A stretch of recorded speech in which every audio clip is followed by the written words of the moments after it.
How do I train myself not to judge others?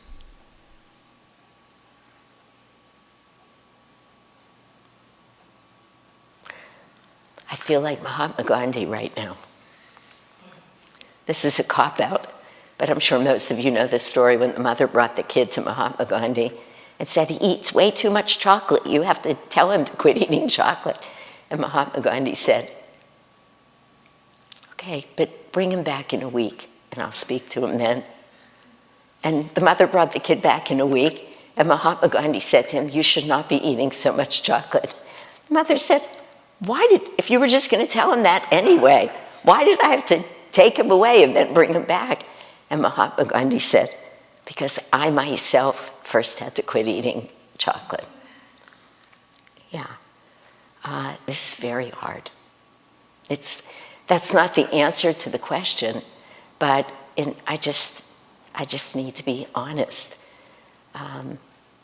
Here's what I've done with it.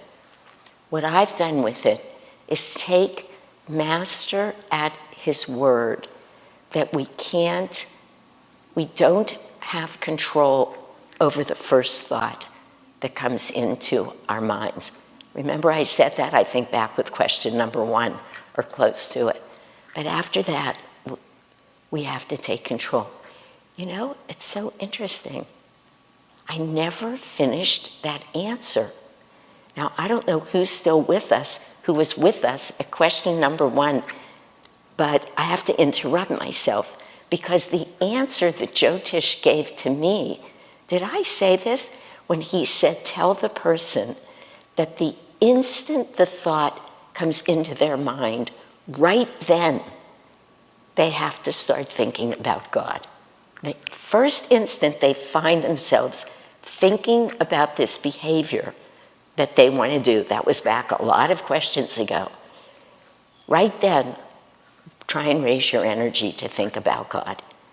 May not work, but it might work. It may be, as I said then, that even if it doesn't work all the time, it's the right way to go.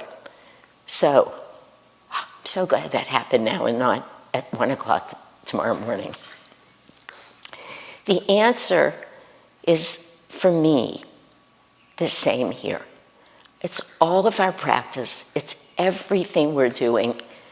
The instant we find ourselves judging, the instant we try and jump in and replace that judgment with calm acceptance and joy, with love for that person or that quality or that suit of clothes that you were just judging, or the way somebody's eating their dinner, or, I mean, let's face it, we could go on and on and on.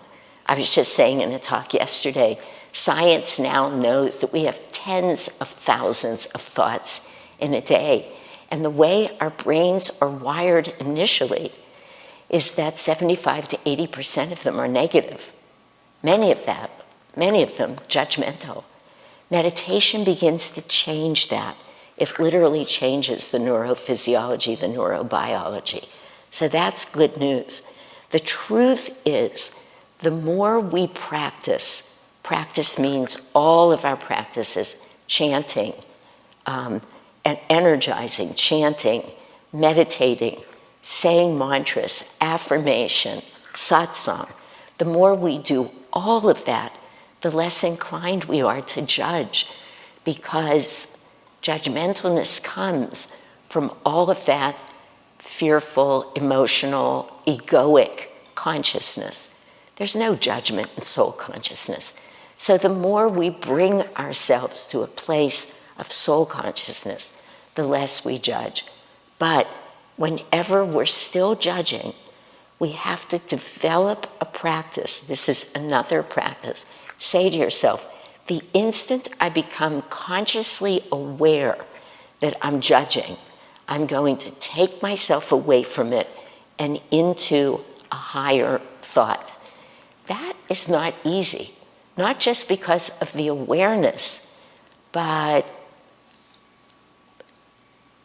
I, at least, have found that judgmentalness is one of the ways that I make myself feel better.